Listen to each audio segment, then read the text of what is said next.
All my you fans out there, we finally made it to the end of the road, and that is the season 4 part 1 finale, episode 5, which was titled The Fox and the Hound, an episode that finally reveals who the Eat the Rich killer was. We'll be breaking it all down in this spoiler ending explain, but before we get into it, this is just a reminder that this has been a part of a series of reviews in which I've been breaking down each episode of this first part. So if you missed out, check out my breakdowns for episode 1 through 4, and for all those been watching these reviews, I really thank you so much, and we'll talk about that in the video. But we have an episode finale to break down, theories, predictions, we're going to talk about it all. With that being said, full spoilers ahead.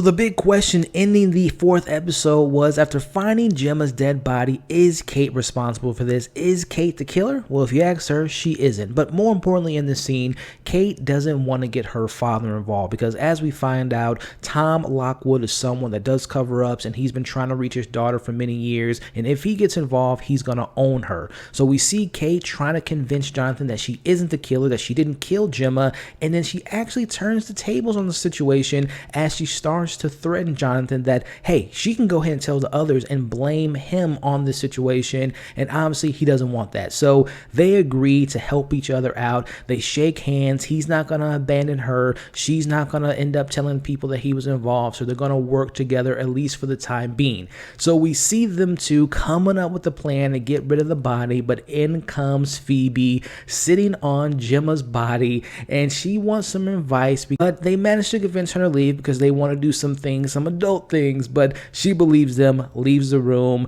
and their means of taking the body ends up breaking, leaving them to throwing Gemma's body out of the window, and it surprisingly works.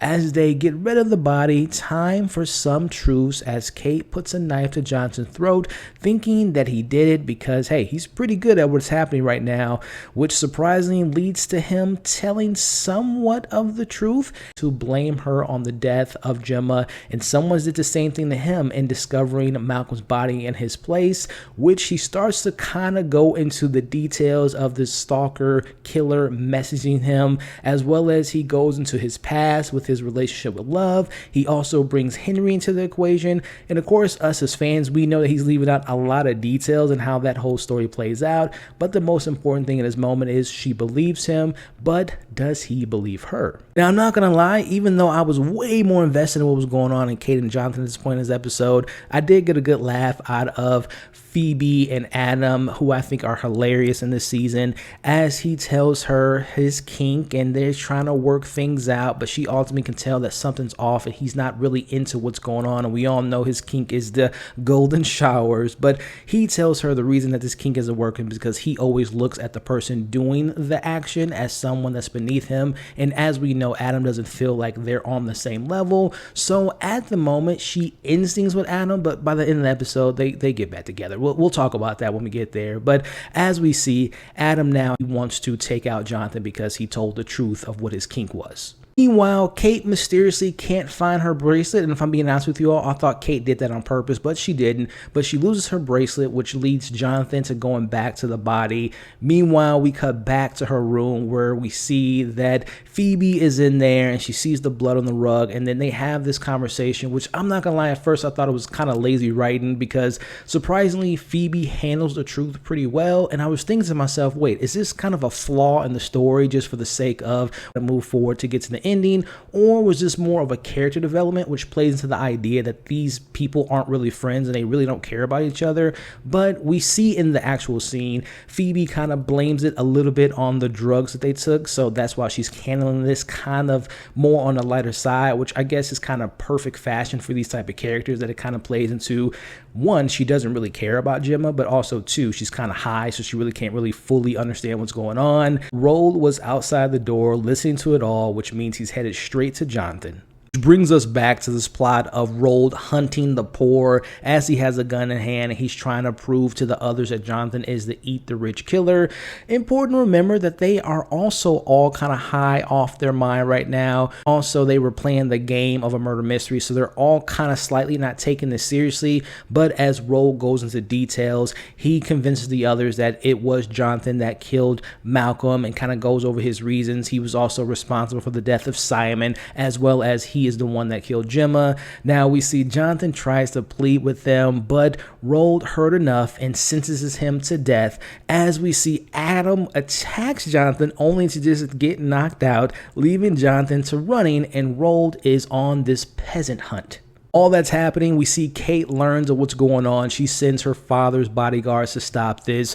As we see the hunt taking place, Jonathan, he ends up taking out Roald with ease. And this goes back to my episode 4 breakdown, in which I wondered, where is Reese? So after we see Jonathan knock out Roald, well, surprise, surprise, here is Reese as he knocks out Jonathan and takes him to a secret hiding place. Again, if you go back to my previous breakdown and even in my very first review, I even mentioned that to me, Reese stood out amongst the others because he didn't seem like he fit in too much, especially comparing the relationship he had with his family and all the stuff he was telling Jonathan in the previous episodes kind of led up to this. But at the same time, I'll be honest with you all, even though I might have predicted it, I also had other predictions that it could have been Kate at one point. It could have been Simon who ended up dying. So I will say I did kind of see this Reese reveal coming, and I think there's actually a lot more to that, which we'll talk about in this video. But again, let me know what you all thought of the reveal. Did you think it was Reese? Did you think it was someone else? Let's talk about it in the comments. But going to the actual breaking down of the scene,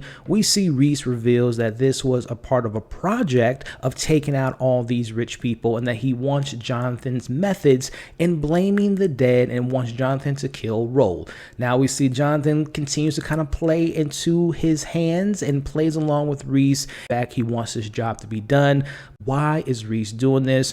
Besides them being horrible people, what led Reese down this path is a question I have for you all in the comments section. Going into the discussion here, Reese discovered Jonathan hasn't made a move in killing Roald and realizes he's been lying about working together, and goes back to square one and the blame on Jonathan in killing Malcolm, and leaves both of them to burn alive. See, Jonathan gets out of the chains and Roald awakes and wants help, but for a split second there, it almost looked like Jonathan didn't want to help, and if he was just going to kill him. But again, if there's one thing that Reese has given Jonathan as far as advice, if you go back to episode 1, they talked about this road of redemption and redeeming your past mistakes. So I think in this moment when we see Jonathan freeing Roald, that kind of ties into this overarching theme of Joe trying to be a good person, even though he's killed many people in the past seasons. But at the time, we see him saving him, and in comes Kate, helping them in the process. So as we wrap up this episode, we see Gemma's death being reported on the news, and yet again, the Eat the Killer has struck again. But we also see in this scene that Jonathan's innocence has been confirmed, but no messages from his best friend Reese. As we wrap up in the final scene, we see Kate arriving to Jonathan's house with clothes, which I found to be odd, which were Malcolm's clothes that he never wore, and Jonathan points that out as well. She's very thankful for what he was willing to do with the bracelet situation, and we see that she wants to kind of go on this path of maybe learning more about each other and maybe falling in love, but Jonathan, aka Joe, smartly declines, and his reasons for falling in love, again, makes a lot of sense for us as the audience. Obviously, he told her in the previous episode that he was married, he had a kid, but obviously he didn't give her the full breakdown on what he did prior to meeting love.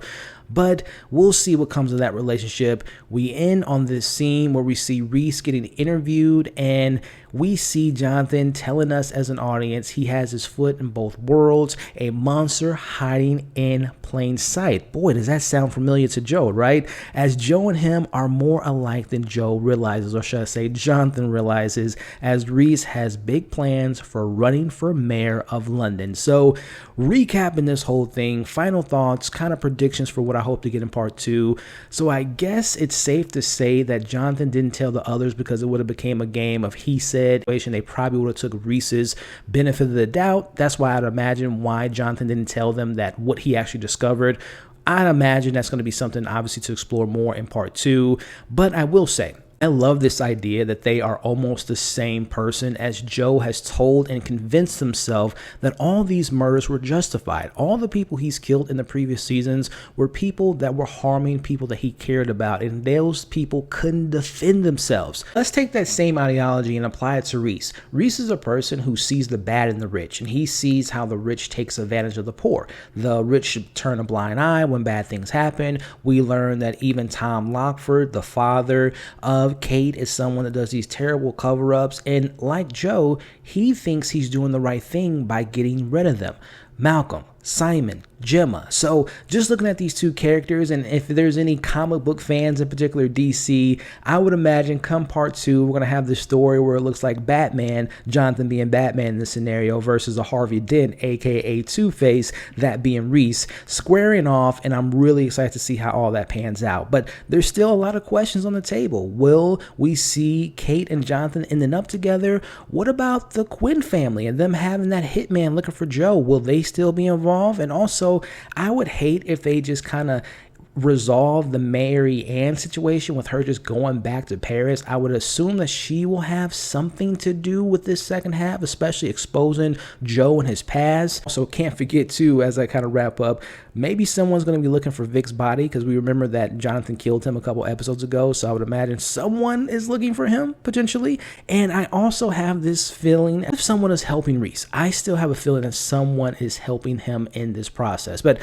what's going on, everyone? So I'm in the middle of editing this video, and I couldn't shake this theory in my head, and that theory is, you all know throughout this first part how Phoebe and Jonathan kept talking about the secrets they exchanged, and we as an audience never really knew what secrets he told her and vice versa, which got me thinking, what if on the night that Jonathan really met Phoebe and they were at the Soho Club, what if he told her who he really was as Joe and what he did in his past, which would make sense considering all the things that Reese knew about him.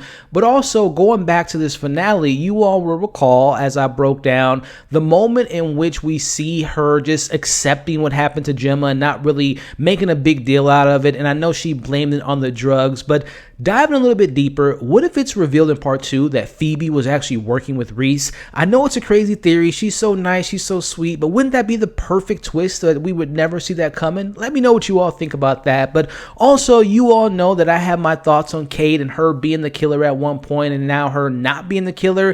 I still just have this weird feeling about her, because I go back to when she was mugged and she had her watch taken. It just seems so make-believe and all made up just to kind of set this chain of events. But then you think about the finale, how she just mysteriously misplaced her bracelet with Gemma. I don't know. I have my feelings on Kate. And again, just tying it to Reese, maybe she's working with Reese. Let me know what you all think of those theories, but I'm going to let this video continue to play out. Just want to share that with you all. As I digress, I really did enjoy this first half. I thought each episode was better than last, and I'm really excited to see what they do. And I just really enjoyed the idea of seeing Jonathan being someone trying to solve these murders, kind of being a Sherlock Holmes, and kind of really turn the show on its head, because after a while, it kind of feels repetitive. So I love that they're kind of taking this path of redemption with Joe and having him involved with someone that's almost identical to him. So overall, I really enjoyed this first part. I'm really excited for this part 2.